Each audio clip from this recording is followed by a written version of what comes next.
Hello one and all, welcome to Learners Garage. आज यहाँ grammar का पोर्शन मैं शुरू करने वाला हूँ। So before starting I want to make a request to you that please go till the end of the video, because बहुत सारे इंपॉर्टेंट डायमेंशंस जो भी एक्टिव एंड पैसिव के बारे में आपको होंगे, ठीक है, वहाँ पे दिया जाएगा। ओके, तो सारे देख लीजिएगा स्लाइड्स को अच्छे से। बाकी चैनल को सब्सक्राइब कीजिए, वीडियो को लाइक कीजिए, शेयर कीजिए, जिसको ज़रूरत होगा वो बेचारा देखेगा।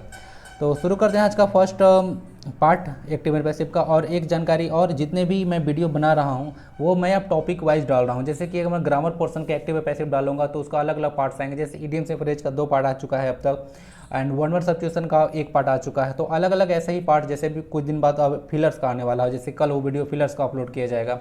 तो जितने भी पार्ट्स आएंगे सारे को प्लेलिस्ट में अलग से दिया जाएगा, ठीक है। तो आप लोग कोई पार्टिकुलरली स्पेशल टाइप का टॉपिक है, कोई कमजोर होगा तो आप उसको पार्टिकुलर टाइप का प्लेलिस्ट से में जाके उसको चेक कीजिएगा, ठीक है, वहाँ मिल जाएगा।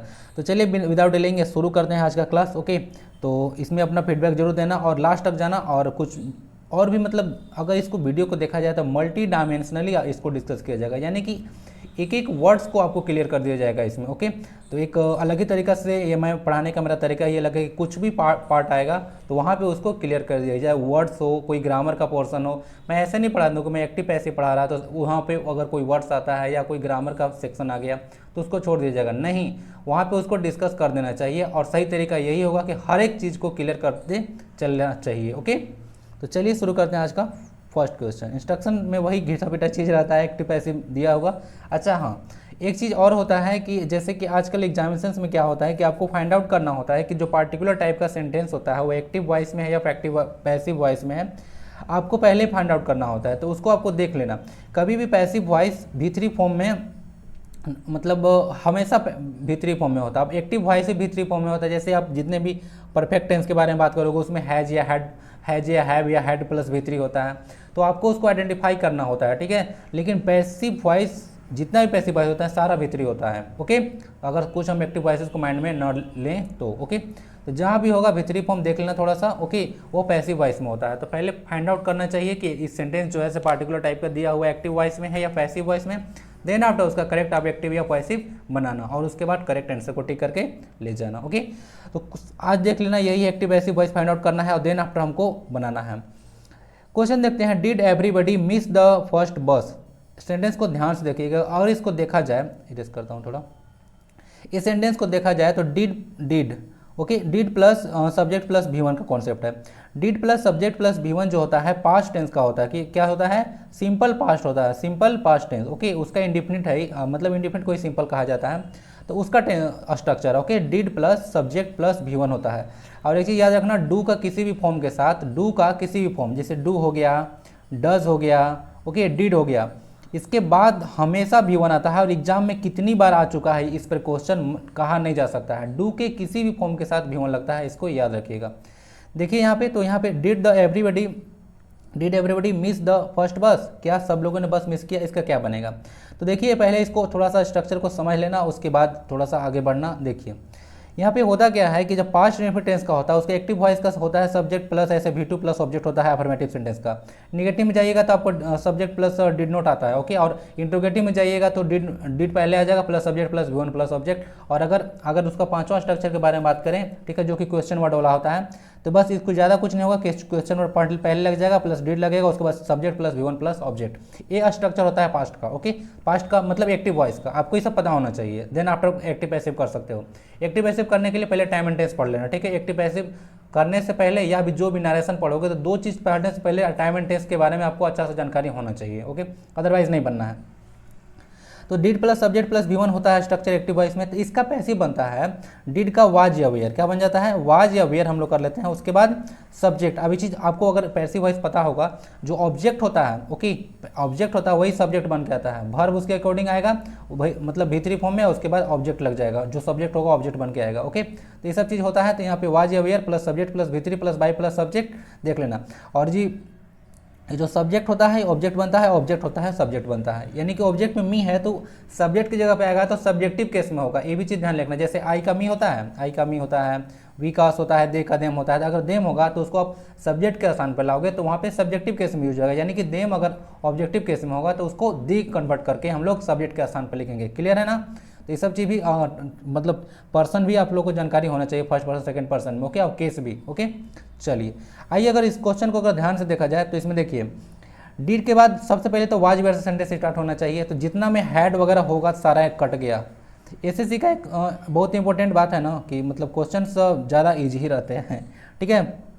तो जिसमें फर्स्ट कट गया, थर्ड कट गया और फोर्थ कट गया, बचा सिर्फ 2, ठीक है। वाज द फर्स्ट बस, अब देखिए वाज वेयर द फर्स्ट बस के बारे में है, अगर ऑप्शन में अगर वेयर रहता तो भी गलत हो जाता, क्योंकि फर्स्ट बस के अकॉर्डिंग एक सब्जेक्ट है, मतलब सिंगुलर नंबर है, तो उसके अनुसार वाज आना चाहिए।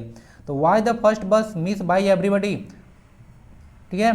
तो यहाँ से देख लीजिएगा वाज द फर्स्ट बस, उसके बाद V3 लगा, सही है, बाई एवरीबडी, बाई के बाद जो सब्जेक्ट होता है जो कि एवरीबडी है इसका, वहाँ पे आ गया, ओके। तो इसका करेक्ट आंसर बी जाएगा। तो ध्यान से देख लीजिएगा, कभी भी did plus subject plus V1 का स्ट्रक्चर होगा तो उसका वाज या वेयर बन हो जाएगा, उसके बाद जो ऑब्जेक्ट होगा इसके बाद, ठीक है, वही सब्जेक्ट बन के आएगा, उसके बाद V3 लगा लेना, उसके बाद बाई लगाकर ऑब्जेक्ट कर देना, ठीक है। तो चलिए इसका करेक्ट आंसर भी हो गया। तो एक्टिव पैसिव बहुत इंपॉर्टेंट होता है और एसएससी इसके बिना तो आप नहीं कर सकते हैं ना। एसएससी में आपको मेंस में 20 नंबर का क्वेश्चन से आने वाला है, 20 मार्क्स, पता है मेंस में, देख लेना। और ये पेपर ना हमको लगता है री एग्जाम हुआ था 2013 या 15 में शायद एसएससी का, उसी से इसको क्वेश्चन को मैं फ्रेम किया, ओके। तो बहुत इंपॉर्टेंट है, देखिए बहुत ईजी क्वेश्चन आता है, थोड़ा बहुत ध्यान से देखिएगा तो आराम से करके ले जाइएगा। और जो मैं बच्चों को जो पढ़ाता हूँ बच्चे तो इसको ऐसे ही कर लेंगे, कुछ है ही नहीं इसमें, बहुत हार्ड लेवल का उन लोग पढ़ा है। तो यही सारा है, देख लीजिएगा स्ट्रक्चर को मैं यहाँ पे ध्यान से देख लिया हूँ, ताकि लिख दिया हूँ, ताकि अगर कोई फर्स्ट टाइम भी देख रहा है तो उसको समझ में आना चाहिए। लेकिन टाइम एंड टेंस के बारे में अच्छा से जानकारी होना चाहिए, अदरवाइज एक्टिव पैसिव पढ़ने का कोई फायदा नहीं है, और डायरेक्ट इनडायरेक्ट, ओके, क्योंकि इसी पर बेस्ड होता है। क्वेश्चन नंबर सेकंड बोलता है we will not allow them to run away. Run away एक फ्रेजल वर्ब है जिसका मतलब होता है भाग जाना, ठीक है, रन अवे। तो देखते हैं we will not allow them to run away, मतलब अब हम लोग क्या करेंगे, उसको भागने नहीं देंगे, कहने का मतलब ही है। तो ध्यान से इसको देखा जाए तो इसका क्या बनेगा, यहाँ पे विल है ना, यानी कि फ्यूचर टेंस के बारे में बात है, ठीक है, सिंपल फ्यूचर है यहाँ पे विल नॉट। तो चलिए सिंपल फ्यूचर का पहले स्ट्रक्चर देखेंगे, उसके बाद वहाँ पे मूव करेंगे।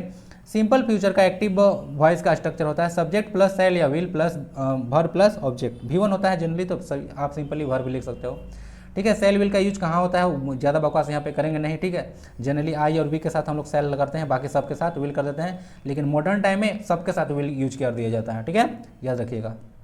वैसे सेल और विल मॉडल्स भी है, ठीक है, जिसके बाद हमेशा V1 यूज होता है, तो याद रखिएगा। तो जब मॉडल्स की जैसे काम करता है, तो देखिए यहाँ पे जब subject plus shall will plus V1 plus object हो गया इसका एक्टिव वॉइस। पैसिव वॉइस में होता है सब्जेक्ट जो होता है ऑब्जेक्ट है, सब्जेक्ट के स्थान पर आता है सब्जेक्ट बनकर, उसके बाद उसके अनुसार सेल और विल यूज करते हैं, देन बार बी लगाते हैं, बी, उसके बाद V3, तब देन बाई देन ऑब्जेक्ट, यही इसका करेक्ट पैसिव फॉर्म का स्ट्रक्चर होता है। अब आते हैं फिर क्वेश्चन पर, अब देखते हैं कि क्या सही पैटर्न जा रहा है। मेरा होना चाहिए सब्जेक्ट, तो यहाँ पे इस सेंटेंस से पहले ऑब्जेक्ट ढूंढो, ऑब्जेक्ट है देम के अनुसार जो होगा ऑब्जेक्टिव केस में, जब इसको सब्जेक्ट बना के लाओगे तो दे बनेगा। तो देखो सेंटेंस में सब जगह दे है, तो अभी तक तो कोई गलती इसको कहा नहीं जा सकता है, सब सही है। उसके बाद दे के बाद विल नॉट वुड नॉट, देखिए सेकंड ऑप्शन तो ऐसे कट गया, क्यों, कन्फ्यूजन एग्जामिनर आपको ना बहुत चालाक होता है एग्जामिनर करना क्या चाहता है ना, विल का ना एक मतलब हम लोग जब बनाते हैं मतलब कोई एक मतलब डायरेक्ट इनडायरेक्ट वगैरह, ठीक है, तो उसमें भी ऐसा स्ट्रक्चर वगैरह आता है, तो आदमी सोचता है ना कि उसको पास्ट टेंस में डाल दो, ठीक है, वुड वाला में डाल दो, तो लोग कंफ्यूज कर जाएगा, ठीक है। तो विल का टेंस चेंज नहीं होता है कभी भी, याद रखा, लेकिन जो क्या बोलते हैं हम नरेशन होता है उसमें टेंस चेंज हो जाता है, और जनरली दोनों में लोग कंफ्यूज कर जाता है, इसीलिए एग्जामिनर का एक फेवरेट एरिया होता है यहाँ पे बच्चों को कंफ्यूज करने का। तो यहाँ पे आपको कंफ्यूज नहीं होना, वुड वाला कभी भी नहीं होगा, कभी भी सेल विल हो तो सॉल विल उसी टेंस में होगा, बस V3 लगेगा, ठीक है, टेंस चेंज नहीं होता है कभी भी एक्टिव और पैसिव वॉइस में, वो नरेशन में होता है, ठीक है। They will not be allowed, चलिए तो यहाँ पे देखते हैं नोट है, तो ये तो ऑप्शन सही लग रहा है, दे विल सही है अभी तक, not be allowed to run away by us, चलिए बाई अस भी लास्ट में लिखा हुआ है क्योंकि वी का अस होता है, ठीक है, तो यहाँ भी तो सही है। They would not colour cut गया, दे आर कोई चांस ही नहीं है, दे वेयर कोई चांस ही नहीं है, करेक्ट ऑप्शन होता है ऑप्शन नंबर ए। तो करेक्ट ऑप्शन ए को आप टिक लगाइए और आराम से 1 मार्क्स ले लीजिए, ठीक है। They will not be allowed, be plus V3 लगा, to run away by us सही है, वी का ऑब्जेक्टिव केस अस होता है, तो याद रखिए, वही मैं बात कर रहा था कि कभी सब्जेक्ट ऑब्जेक्ट के स्थान पर जाएगा तो ऑब्जेक्टिव केस में लिखा जाएगा, जबकि देम वहाँ पे था तो ऑब्जेक्टिव केस था, जब सब्जेक्ट के स्थान पर यूज होगा तो सब्जेक्टिव केस में यूज होगा, यानी कि दे होगा। तो इसके बारे में बहुत सारे रूल्स होते हैं, ठीक है, आपको जानना होगा। बट आई होप कि यहाँ पे जितना मैं बता रहा हूँ वो समझ में आ जाएगा, क्योंकि मेरे पढ़ाने का तरीका थोड़ा सा अलग है, ठीक है। थोड़ा ही पढ़ाता हूँ बट जितना पढ़ाता हूँ पूरी तरह से समझ में आनी चाहिए। चलिए नेक्स्ट है, देखिए ये सारा इसका स्ट्रक्चर देख लीजिएगा यहाँ से। नेक्स्ट जो क्वेश्चन है एक मॉडल्स पे है, ठीक है। मॉडल्स आप लोग सुने होंगे, टोटल इंग्लिश में 13 मॉडल्स है, ठीक है। मॉडल वर्ब्स एक तरह का स्पेशल टाइप का वर्ब्स होता है जो क्या होता है, नाउन के साथ वगैरह यूज़ करते हैं हम लोग, ठीक है, वर्ब के साथ। देखिएगा इसको, बहुत सारी चीज़ें हैं इसके बारे में पढ़ने के लिए, तो बहुत पूरा महाभारत रामायण है, इतना बड़ा है और मतलब मॉडल्स, ठीक है। और यूज भी बहुत कन्फ्यूजन है, जैसे मस्ट है, आउट टू है, आप लोग शुड है बहुत मतलब कन्फ्यूजन है यार, कन्फ्यूजन वाला एरिया रहता है सब पॉइंट, ठीक है। ऑब्लिटी, ऑब्लिगेशन और नेसेसिटी, मतलब जब पढ़िएगा तब पता चलेगा, अभी पता समझ में नहीं आ रहा होगा। तो हम लोग यहाँ पे बात करेंगे every one must read this book, every one must read book, सबको यह बुक पढ़नी चाहिए, ठीक है। चलिए देखिए इसका क्या होगा, तो एक स्ट्रक्चर इसका देख लीजिए, वही तो बोल रहा हूँ, मॉडल्स का पहले आप लोग देख लीजिए। मॉडल वर्ब्स का एक्टिव वॉइस का फॉर्म होता है subject plus model plus V1। याद रखिएगा मॉडल्स के बाद जो 13 मॉडल्स है, मे, माइट, कैन, कुड, ठीक है, need to, dare, ought to, must, ये सब, उसके बाद हमेशा V1 आता है, ठीक है, हमेशा V1 आता है, कभी भी एक्टिव वॉइस की बात कर रहा हूँ, तो बोलना मत आगे चल के V3 आ गया कभी भी V2 V3 V4 नहीं आ सकता है, हमेशा V1 आता है मॉडल्स के बाद। हाँ, पैसिव वॉइस में जब मॉडल्स आएगा तो V3 आएगा, लेकिन B लगाने के बाद आएगा, ठीक है, B लगाने के बाद V3 आएगा, ऐसा नहीं आएगा, ठीक है। तो इसको, इस पॉइंट को ना ध्यान में रखना, ओके। उसके बाद आते हैं क्वेश्चन पे, ध्यान से देखा जाए। चलिए everyone must read this book, तो ये एवरीवन सब्जेक्ट था, मस्ट यहाँ से आपका वर्ब हो गया, दिस बुक यहाँ पे ऑब्जेक्ट है, तो दिस बुक को ऑब्जेक्ट को आप लोग सब्जेक्ट बनाओ, अभी तक तो सारा है, दिस बुक का तो कुछ होना नहीं, सब्जेक्ट केस, नाउन है तो उसका चेंज नहीं होता है, ओके। नाउन या नेम होता है किसी का, चेंज नहीं होता, चेंज जनरली प्रोनाउन होता है ना। तो दिस बुक का हो गया दिस बुक ही, कोई दिक्कत नहीं है। शुड बी रीड होना चाहिए, देखिए यही चीज़ है, अभी मैं कुछ देर पहले बात कर रहा था कि एक्टिव पैसिव में वर्ड्स चेंज नहीं होते हैं, तो मस्ट को ना शुड कर दिया, हट गया, शुड हट गया, आपका देख लीजिएगा हैज टू भी हट गया, बुक हट गया, इज टू भी हट गया, वर्ड चेंज नहीं होना चाहिए, ठीक है। हाँ, मस्ट एक एक्टिव पैसिव है तो वो चेंज नहीं होना चाहिए था, ठीक है। चलिए हाँ, सेल विल रहता है तो वो एक सिंपल, इन लोग यूजुअली वर्ब के जैसा भी काम करता है, ये भी याद रखिएगा, तो वहाँ पे सेल विल चेंज कर सकता है वहाँ पे, ठीक है। तो देख लीजिएगा, तो उसके अनुसार दिस बुक, उसके बाद मस्ट लगा, उसके बाद बी लगा, V3 लगा, उसके बाद बाई एवरीवन कर दिया, जो कि सब्जेक्ट को ऑब्जेक्ट के स्थान पर ला दिया। तो करेक्ट यहाँ पे आपका आंसर हो गया ऑप्शन नंबर डी, तो इसको टिक लगाइए और एक मार्क्स उठा लीजिए this book must be read by everyone. तो क्वेश्चन नंबर 3 आपका इस तरह से कंप्लीट होता है। मूव करेंगे क्वेश्चन नंबर नेक्स्ट पे, जो कि क्वेश्चन नंबर 4 होता है, 4 बोलता है ही न्यू। चलिए सब्जेक्ट प्लस V2, आप लोग को तुरंत समझ में आना चाहिए कि पास्ट इंडेफिनिट का रूल है। अब इसका V3 मतलब passive voice, subject plus was या were plus V3 plus by plus object जैसा सेंस लगेगा। चलिए इसको देखते हैं। He knew that his own life was unjust मतलब थोड़ा सा मतलब न्यायिक पूर्ण नहीं है, मतलब थोड़ा सा खराब है उसका लाइफ। अनजस्ट का मतलब ये होता है मीनिंग, ठीक है। जब मैं इसको बना रहा था ना, तो रात को बना रहा था इसका PPT, 2-3 दिन पहले, कल ही लाना था इस वीडियो को, but due to some reason ये अपलोड नहीं हो पाया। तो यहाँ पे देख, इसको मैं वाइफ समझ रहा था कि मेरे माइंड में चलते रहता है ना, मतलब क्या बोले, वाइफ को लेकर कुछ उटपटांग चीज चलते रहता है, इससे मेरा शादी नहीं हुआ है। अरे यार क्या कर रहा हूँ। तो चलिए कुछ फालतू की बातें भी हो जा रही है। He knew that his own life was unjust, उसका अपना जिंदगी बर्बाद है पूरा तरह से, ऐसे समझ रहा है। तो क्या होना चाहिए, it was known that to him, it was known to him, बार बार सब में तो इट वॉज नोन टू है या इट वॉज नोन बाई है। सबसे पहले कि जान लीजिएगा कि नो के साथ जो V2 है, वर्ब है, मतलब टू आता है, it was known to, by नहीं आता है, ठीक है। तो याद रखिए कुछ ना बहुत सारे वर्ब्स होते हैं, जैसे आप लोग पढ़े होंगे इंक्वायर्ड इनटू, इंक्वायर्ड विथ नहीं होगा, तो कुछ ऐसे ऐसे वर्ब्स होते हैं, वर्ड्स होते हैं जो अपने बाद एक एप्रोप्रिएट टाइप का प्रीपोजिशन लेता है, उसको आपको पता होना चाहिए, ठीक है। जैसे कि इंक्वायर्ड के साथ इनटू लगता है, बार बार क्वेश्चन आता भी है, ठीक है। तो ये सब चीज़ जानना चाहिए। तो नो के साथ टू लगता है, बाय नहीं लगता है। तो it was known to him, by वाला ऑप्शन को आप लोग आराम से काट सकते हैं आंख मूंद के, कोई दिक्कत नहीं है। उसके बाद इट वॉज नोन, चलिए सही है, नोन इट वॉज नोन मतलब देखिए कुछ जानता है तो कुछ जानने का सेंस तो वहाँ पे इट आता है, कुछ जानने का सेंस है तो उसके जो द्वारा जाना जाता है, तो कुछ जाना जाता है उसके सेंस में इट को यूज किया गया है, या उसके द्वारा जाना जाता है।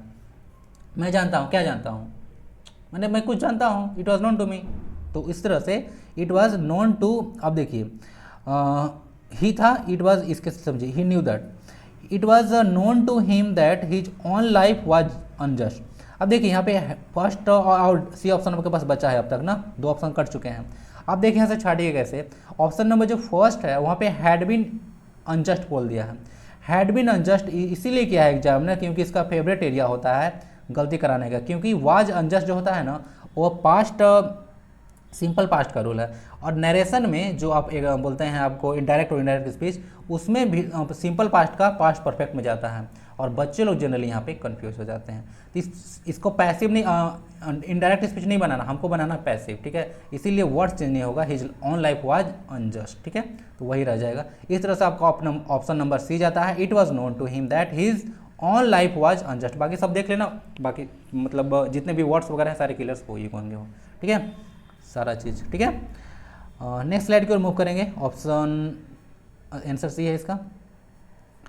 Question number 5, this watch was given to me, देखिए है given to me by my grandfather. चलिए समझ में आ रहा है ना, गिवन के बाद टू लगता है, तो सेंटेंस एक्टिव है या पैसिव में है, EJMR प्लस B3 है, ठीक है, EJMR प्लस B3 तो समझना होगा ये पैसिव वॉइस करने से, यानी कि आपको एक्टिव वॉइस खोजना है, ठीक है।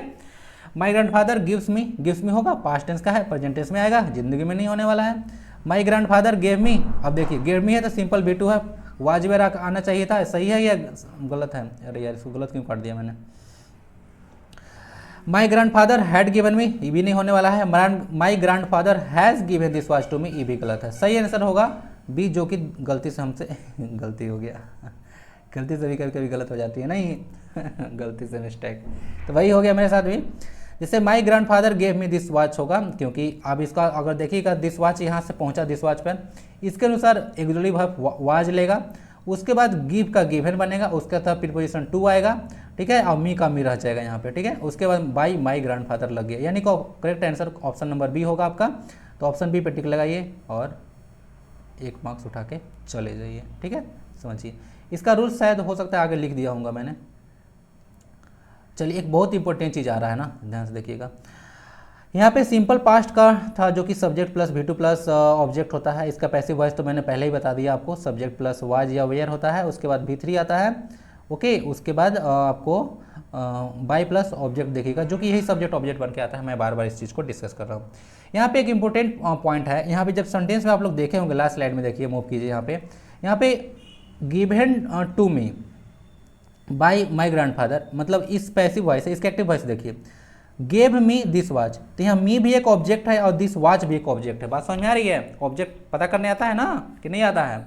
जाके सीखो। ऑब्जेक्ट जिसका क्रिया का प्रभाव जिस पर पड़ता है उसको ऑब्जेक्ट बोलते हैं। जैसे राम रोटी खाता है तो क्या खाता है, आंसर करो ना, क्या खाता है, ठीक है, तो रोटी आंसर मिला ना। तो जो क्रिया का फल जिस पर पड़ता है, यानी कि भर का जिस पर इफेक्ट पड़ता है, उसी को हम लोग ऑब्जेक्ट बोलते हैं। तो ये सब चीज़ पता होना चाहिए, छोटी छोटी चीज़ें, क्योंकि इसके बिना आप एक्टिव पैसिव करके नहीं ले जा सकते हो, ठीक है। तो समझो, तो यहाँ पे इस सेंटेंस में हम यहाँ पे देख रहे हैं कि ऑब्जेक्ट 2 है, कितना है, 2, जो कि एक मी है और एक वॉच है। तो यहाँ पे सेंटेंस 2 तरह से भी तो पैसिव बनाया जा सकता था। यहाँ पे मैं लिख चुका हूँ कि I was given this watch by my grandfather. इसमें क्या गलती है? मैं भी तो मी को आई करके बनाया, कोई दिक्कत नहीं है। और एक बनाया this watch was given to me by my grandfather, और मैं इसका आंसर ऑप्शन नंबर जो 2 है यहाँ पे, इसको आप यहाँ पे मैं इसको आंसर यह बताया। तो दोनों में क्या डिफरेंस है? तो एप्रोप्रिएट एक कॉन्सेप्ट आता है कि एक डायरेक्ट ऑब्जेक्ट और एक इनडायरेक्ट ऑब्जेक्ट का कॉन्सेप्ट आता है, डायरेक्ट ऑब्जेक्ट का और एक इनडायरेक्ट ऑब्जेक्ट का। तो याद रखिएगा, कभी भी पर्सन रिलेटेड होता है ना, कभी भी पर्सन रिलेटेड उसको इनडायरेक्ट ऑब्जेक्ट बोला जाता है, और जो थिंग्स रिलेटेड होता है, जैसे कोई वस्तु है, सामान है, उसको डायरेक्ट बोला जाता है, ठीक है। कोई समझने बात को, कोई सामान वगैरह होता है, वस्तु होता है, थिंग्स होते हैं, आप लोग कह सकते हैं, उसको हम लोग डायरेक्ट ऑब्जेक्ट में काउंट करते हैं। और जो पर्सन जैसे मी हो गया, देम हो जाता, चाहे कोई और भी चीज़ हो, मतलब हो जाता है, जो पर्सन को डिनोट करता है, ठीक है, तो उसको हम लोग डायरेक्ट इनडायरेक्ट बोलते हैं, पर्सन वाला। तो हम लोग कभी भी जब पैसिव फॉर्म करते हैं, ठीक है, पैसिव वॉइस बनाते हैं, ठीक है, तो हम लोग सबसे पहले हम लोग का प्रायोरिटी होता है कि डायरेक्ट ऑब्जेक्ट को लेकर बनाएं, क्योंकि डायरेक्ट ऑब्जेक्ट को जब हम लेकर बनाते हैं, गलत ये भी नहीं है, लेकिन ज़्यादा सही जो है, ज़्यादा अप्रोप्रिएट ऑप्शन नंबर 2, यानी कि जो डायरेक्ट ऑब्जेक्ट को लेकर आप पैसिव बनाओगे उसी को माना जाएगा, ठीक है। और एग्जाम में भी आपको यही टिक करना है, ठीक है, फर्स्ट वाला टिक नहीं करना है, ठीक है। दिस वॉच जो कि डायरेक्ट ऑब्जेक्ट था, उसको लेकर मैं बनाया था, was given to me by my grandfather. I hope कि स्लाइड क्लियर होगा। डायरेक्ट और इनडायरेक्ट का कॉन्सेप्ट था, पर्सन रिलेटेड जो ऑब्जेक्ट होता है उसको इनडायरेक्ट कहते हैं। जो थिंग्स होता है जैसे कोई सामान वगैरह वस्तु है उसको हम लोग डायरेक्ट ऑब्जेक्ट कहते हैं। और जब हम लोग पैसिव वॉइस फॉर्म करते हैं तो ज़्यादा प्रेफर करते हैं कि हम लोग क्या हो, प्रेफर करते हैं कि हम लोग डायरेक्ट ऑब्जेक्ट को लेकर पैसिव बनाएं। ओके, आई होप कि क्लियर होगा। नेक्स्ट स्लाइड को रिमूव करते हैं। Question number 6, she begins her day with a cup of tea. अब ध्यान से देखा जाए, she begins subject plus V5 plus object है, तो V1 या V5 किस में आता है, याद है कुछ? सिंपल प्रेजेंट टेंस का है। अब इसका पैसिव फॉर्म याद है? नहीं याद है, देखो भाई इसका पैसिव फॉर्म होता है सब्जेक्ट प्लस V1 और V5। इसका होता है subject plus EJMR plus V3 plus by plus object. एक इंटरेस्टिंग बताऊं, जैसे आप क्या बोलते हैं, कभी भी गो है, क्या है? गो। अब एक होता है कभी कभी क्या एग्जाम्पल लूँ, मैंगो।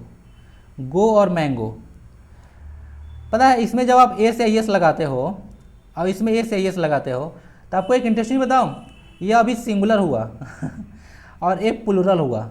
क्या हुआ? प्लूरल। यानी कि अगर भर में एस और एस लगाया जाता है, ठीक है, तो सिंगुलर हो जाता है, यानी कि नॉर्मल फॉर्म में जो वर्ब होता है वो प्लूरल होता है। और मैंगो जो कि नाउन है उसमें ए से एस लगाते हैं तो प्लूरल हो जाता है, समझे? यानी कहने का सेंस है कि जो नॉर्मल जो आप V1 देखते हैं वो प्लूरल होता है।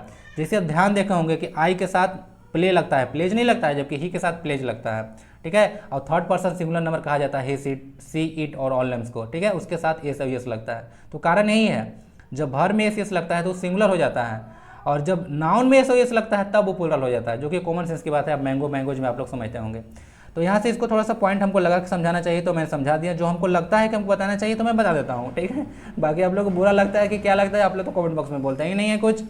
तो देखिए इसका पहले हम लोग देखेंगे, आते हैं इसको, और आप लोग आंसर मत देखा कीजिए ना, वहाँ पे लिखा हुआ है, ठीक है, ताकि आप लोग बाद में देखें तो यहाँ पर टिक ना लगा लें। इसको कोशिश क्या कीजिए कि बनाइए, आंसर मत देखिए, बाकी चीज़ देखिए।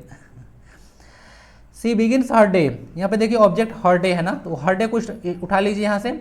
हर डे के अनुसार एक आदमी, उसका अनुसार EJMR आना चाहिए। और कप ऑफ टी वगैरह ये अदर वर्ड्स है ना, इसको फालतू चीज़ों को लेकर बना दिया है, तो आपका C और D कट गया। लड़ाई चल रहा है 1 और 2 में, ठीक है, तो 1 और 2 में लड़ाई चल रहा है। आप देखते हैं कौन जीता है। इज बीइंग, आप देखिए प्रेजेंट टेंस का रूल है, आप प्रेजेंट टेंस में हम लोग जो है कभी भी EJMR प्लस V3 लगता है, ओके, EJMR प्लस V3। अब EJMR करके बीइंग लगा दिया। अब ये EJMR करके बीइंग करके जो V3 लगाता है वो प्रेजेंट कंटिन्यूअस का रूल होता है, तो यहाँ पे कंटिन्यूअस टेंस नहीं है, प्रेजेंट इंडिफिनिट टेंस है। तो इसको अनुसार ऑप्शन नंबर ए भी कटेगा, तो करेक्ट आंसर बी गया आपका, subject plus EJMR plus V3। अच्छा, बिगिन का V3 होता है बिगन ना, और V2 बिगेन होता है, बिगेन V2 होता है और V3 बिगन होता है, ठीक है। तो यहाँ V3 है, तो begun with a cup of tea, बाकी अदर वर्ड्स बाद में जोड़ लीजिएगा पैसिव फॉर्म करने के बाद, ओके। तो her day is begun with a cup of tea, ठीक है, याद रखिएगा। क्लियर है ना? चलिए, और फर्स्ट टेंस जो है से प्रेजेंट कंटिन्यूअस का रूल है, तो याद रखिएगा उसमें भी EJMR plus being plus V3 लगाता है उसमें, ठीक है। चलिए, अब आता है बहुत अच्छा क्वेश्चन है, by home is this child being fade. देखो ये फीड होता है, फीड मतलब खिलाना, ठीक है ना, तो फीड का V2 V3 फेड होता है, फेड मतलब खिलाया गया, ठीक है। तो by home is this is the child being fade, मतलब इसके किसके द्वारा ये इस बच्चे को खिलाया जा रहा है, ये पैसिव फॉर्म में है, ठीक है। तो थोड़ा सा इसका स्ट्रक्चर देख लीजिएगा। अब बताना क्या रह गया, तो प्रेजेंट टेंस का है, सिंपल सी बात है। देखिए अब समझिए, इसको उल्टा कॉन्सेप्ट समझिए, इस क्वेश्चन को उल्टा समझिए। EJMR प्लस V3 लगा ना, तब EJMR प्लस V3 किसका लगता है, पैसिव किसका होता है, दिमाग घुमाओ, स्लाइड में बता चुका हूँ। तो EJMR plus V3 present tense का होता है, तो उसका करेक्ट आंसर होना चाहिए था मतलब सब्जेक्ट प्लस डू या डज होगा। चलो प्लस देख लेना क्या होना है, ठीक है। तो यहाँ से देख लेना, by home is the child being fade, अच्छा नहीं, प्रेजेंट का नहीं होगा, यहाँ पे इज बीइंग लगा हुआ है ना, तो बीइंग है तो कंटिन्यूअस का होगा, तो subject plus EJMR plus verb का फोर्थ फॉर्म होता है, उसके बाद ऑब्जेक्ट होता है, ठीक है। तो ऐसे देख लीजिएगा कौन जा रहा है, who is feeding the child, who was है तो होगा नहीं, CD कट गया। Who is feeding the child और who has fed the child, तो गलत हो जाएगा, हैज नहीं लगेगा क्योंकि हैज बिन नहीं है, पैसिव में हैज बिन होता है परफेक्ट का। तो यहाँ से करेक्ट आंसर ये आएगा, who is feeding the child, इसका हो गया एक्टिव वॉइस। और इज के बाद देख लीजिएगा, इज के बाद बीइंग, उसके बाद V3 लगा दिया है, तो करेक्ट ऑप्शन है वो, ठीक है। तो यहाँ पे देख लीजिएगा एक्टिव और पैसिव में दोनों यहाँ पे लिख दिया हूँ। क्वेश्चन वर्ड जब आता है इज प्लस सब्जेक्ट प्लस वीवर प्लस ऑब्जेक्ट होता है प्रेजेंट कंटिन्यूअस टेंस का, और पैसिव फॉर्म में उसका क्वेश्चन मतलब WH word, what, when, where, why, who, ठीक है, बहुत सारे जो वर्ड्स होते हैं। और हु का पैसिव में बाय होम लिखा जाता है, याद रखिएगा, हु का पैसिव में बाय होम लिखा जाता है। कभी कभी आपको बुक में डबल ओ भी लिख देगा, डबल ओ नहीं होता, याद रखिएगा, सिंगल ओ होता है ना। चलिए नेक्स्ट स्लाइड पर मूव करता हूँ।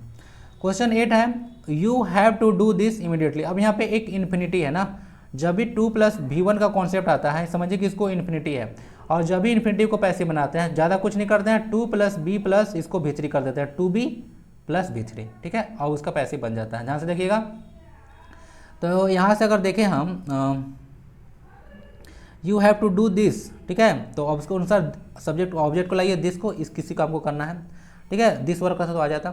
दिस के बाद क्या लगेगा, हैज या हैव, एक चीज़ है ना, तो यू के साथ हैव लगता है, दिस के साथ हैज लगेगा, और उसके साथ बीन लगा, दिस हैव बीन लग गया है ना, अच्छा ठीक है।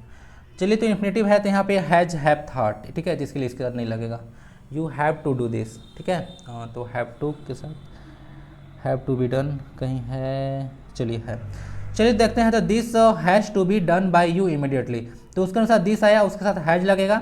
अभी मैं बताया कि 2 के साथ 2B + V3 होता है, तो उसके साथ 2B लगाया, उसके बाद V3 लगाया, तो करेक्ट आंसर आपका डी होगा, to be done by you immediately. Okay, clear है।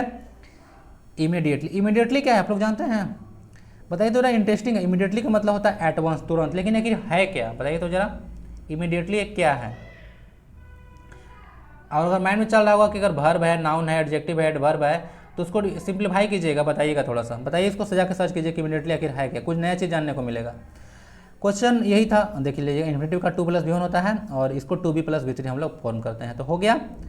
चलिए अब यहाँ से क्वेश्चन आता है कि cacao is bitter when it is tested. अब सुपर इंपॉर्टेंट क्वेश्चन है यहाँ पे, देखिए अब एक होता है लोगों को कन्फ्यूजन, एक इट्स और जनरली इट्स, और जनरली एक होता है इट इज, इसमें लोग बहुत कंफ्यूज रहते हैं। इट्स जो होता है ना एक पोसेसिव प्रोनाउन है, ठीक है, क्या है, पोसेसिव प्रोनाउन, मतलब ये पोसेसिव यूज होता है इसका इसकी के लिए। जब मान लेते हैं इट मतलब आप लोग पता है, आप लोग को अगर पता होगा, इसको एनिमल्स या थिंग्स के लिए यूज किया जाता है। जैसे this is a cat, it is very वो क्या हंग्री, अब बोल सकते हैं, दिस नहीं बोलते हैं हम लोग, इट बोलते हैं, जो कि नॉन लिविंग थिंग होता है। प्लस में बेबी वगैरह के लिए हम लोग इट यूज करते हैं जब हमको प्रोनाउन की आवश्यकता होता है, क्योंकि उसका जेंडर जनरली अगर डिफाइंड नहीं होता है तब। ओके, तो हम लोग यहाँ पे इट्स उसके लिए पॉसिटिव के यूज करते हैं, और जो इट इज है ना वह इट इज है, इट इज उसी को शॉर्ट में इट इज लिखा, इट्स लिखा जाता है, तो बोलते हैं इसको भी इट्स है, और इसको भी।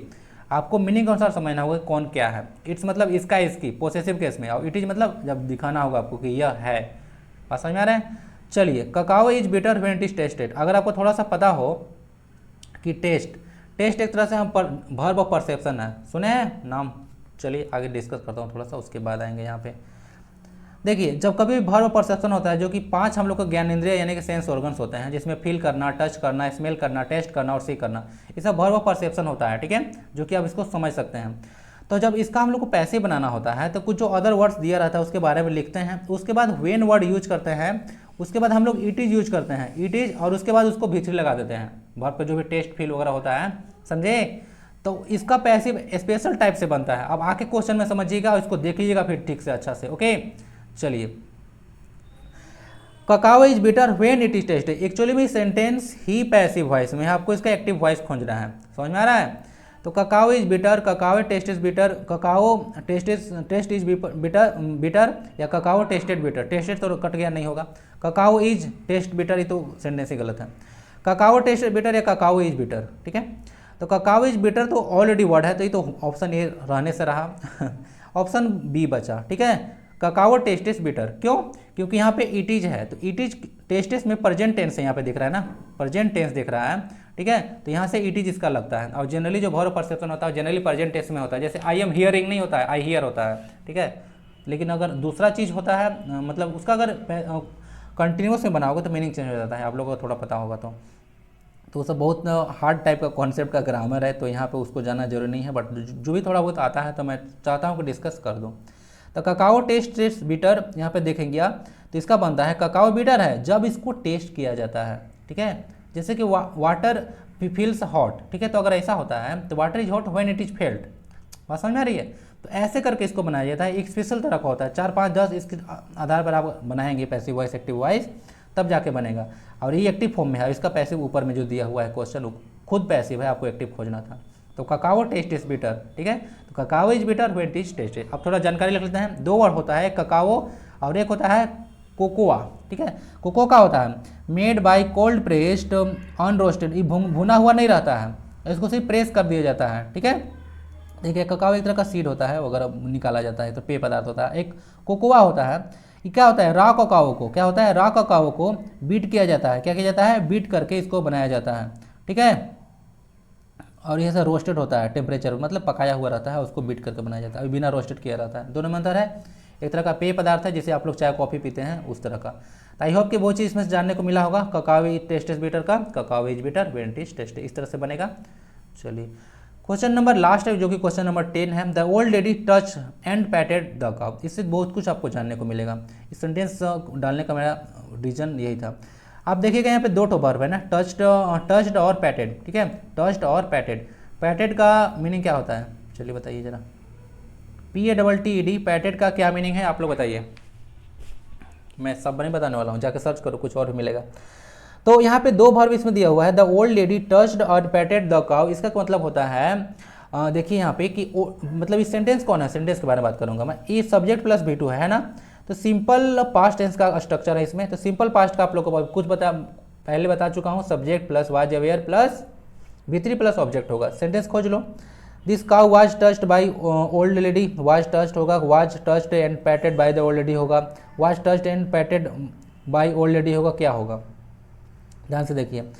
ये जो क्वेश्चन है ना C और D, इसमें क्या है, वाज टच्ड खत्म हो गया, क्यों, क्योंकि पैटेड भी आना चाहिए, 2 वर्ब एक साथ है, दोनों वर्ब साथ में आना चाहिए, हटना नहीं चाहिए, याद रखिएगा। The cow was touched bye हटा दिया, द काउ पैटेड, काउे पैटेड कर दिया, गलत हो गया। C और D में क्या डिफरेंस है, the cow was touched and patted by the old lady, the cow was touched and patted by old lady. यहाँ पे सिर्फ द को हटा दिया था, अब द हटेगा नहीं, ठीक है, एक एक वर्ड्स को इसमें लिखना होता है जनरली। तो द काउ ये कट गया, ऑप्शन C बचा, the cow was touched and patted by the old lady, यही होगा करेक्ट आंसर इसका, ठीक है। चलिए सिंपल पास्ट टेंस का स्ट्रक्चर था जो कि पहले भी डिस्कस कर चुका हूँ, ठीक है, अगर ज़्यादा दिक्कत है तो देख लीजिएगा। Subject plus V2 plus object होता है, सिंपल सा टेंस था, ऑब्जेक्ट ऐसे सब्जेक्ट बनता है। उसके बाद हम लोग इस सब्जेक्ट के अकॉर्डिंग वाज और वेयर को पुट करते हैं। उसके बाद हम लोग थर्ड फॉर्म ऑफ वर्ब को पुट करते हैं, उसके बाद बाय लगाते हैं। उसके बाद हम लोग इस सब्जेक्ट को ऑब्जेक्ट के स्थान पर लेके आ जाते हैं, ठीक है, मतलब ऑब्जेक्ट यहाँ पे लिखना था इस सब्जेक्ट को, ठीक है। तो ये इसका सिंपल स्ट्रक्चर होता है पास्ट टेंस का, ठीक है। तो चलिए यही 10 क्वेश्चन था एक्टिव पैसिव का, जो कि पार्ट 1 था, और ऐसे भी वीडियो बहुत सारे अब अपलोड मैं करता रहूँगा, ओके। अब कंटिन्यूसली वीडियो आएगी, तो आप लोग इसको एंजॉय कीजिए। बाकी यहाँ पे जितने सारे क्वेश्चंस हैं, ठीक है, वो बहुत मतलब अच्छे लेवल का क्वेश्चन था, ठीक है, बहुत सारी चीज़ों आप लोग को जानने को मिला होगा। अगर आप लोग बिगनर हैं, अगर आप लोग बहुत ज़्यादा पढ़े हैं तो फिर कहना ही नहीं कुछ यार तो चलो लाइफ में रीजन फाइंड आउट करनी है जरूर, और हार्डवर्क के साथ डेडिकेशन करते रहो, ठीक है, डेडिकेशन के साथ अपना काम को करते रहो, डेडिकेशन क्या करोगे, और काम करते रहो कंटिन्यूटी के साथ, सक्सेस जरूर मिलेगा, चाहे वो किसी फील्ड में क्यों नहीं हो। अपने आप को ऑप्टिमाइज करते रहो, बार मोटिवेशन वगैरह देखते रहो, चार्ज होते रहो और काम को करते रहो। कभी भी ठंडा नहीं पड़ना है, जब भी टाइम मिले सूरज की धूप में निकल कर गर्मी लेते रहना है, चार्ज होते रहना है, ठीक है। बेसिकली कहने का मतलब है कि कभी भी लाइफ में ना स्ट्रेस लेकर ना मतलब सदमे में नहीं पहुंचना है, ठीक है। हमेशा मोटिवेट रहो और पढ़ते रहो, चलते रहो। पढ़ाई एक बहुत अच्छा गुण होता है, ठीक ना, पढ़ाई में एक बहुत अच्छा गुण होता है, क्योंकि देखो अगर आप पढ़ जाते हो ना तो कुछ नहीं चाहिए। अगर कोई आप बिजनेस शुरू करना चाहते हैं, ठीक है, मैं एक नई चीज़ आप लोग को साथ शेयर करूंगा अपने लाइफ के एक्सपीरियंस, ठीक है, बताऊंगा कुछ, एक वीडियो में डेडिकेटेड उसी पर बनाऊंगा, बट अभी नहीं, फिलहाल अभी चलेगा यही। तो लेकिन आप सुनिए, अगर आपका जो सिर्फ नॉलेज है तो सिर्फ एक कलम से आप कितना पैसा कमा सकते हैं, आपको पता है, विदाउट एनी सेटअप, और कुछ नहीं करना पड़ता है, कुछ नहीं, सिर्फ पेन चाहिए। लेकिन और भी बिजनेसेस हैं दुनिया में, जितने बिजनेस उसमें कितना इन्वेस्टमेंट लगता है पता है आपको। तो देख लीजिए कि एजुकेशन बहुत पावरफुल वेपन है, ठीक है, और ये सोसाइटी भी चेंज कर सकता है, ठीक है, एजुकेशन ही तो है ऐसा। तो मैं ही मतलब बहुत काम मैं कर सकता हूँ, बट ये सब चीज़ को माइंड में रखते हुए मैं एजुकेशन को ही चुना, ठीक है। और यहाँ पे पढ़ना पढ़ाना देखेंगे क्या करते हैं आगे, ठीक है, फ्यूचर में। लेकिन एजुकेशन एक अच्छा चीज़ है, लोगों को भी नॉलेज मिलेगा मेरे थ्रू, धीरे धीरे चीज़ें इंप्रूव होते जाती है। ऐसा थोड़ी ना कि मैं आज पढ़ा रहा हूँ तो मैं ऐसा ही पढ़ाऊँगा, आने वाले दिन में मैं बोलते बोलते और भी ज़्यादा बेहतरीन बोल सकता हूँ। ओके, जो हो सकता है मेरे अंदर भी शॉर्ट कॉमिक्स जो होंगी आने वाले दिन में वाइप्ड आउट हो जाएगी मेरे से भी। तो चलिए, बाकी स्वस्थ रहे, मस्त रहे, पढ़ लिखे व्यस्त रहे। मुलाकात होगी नेक्स्ट वीडियो में, तब तक के लिए वंदे भारतम। थैंक यू, और फीडबैक देके जाइएगा। वंदे भारतम।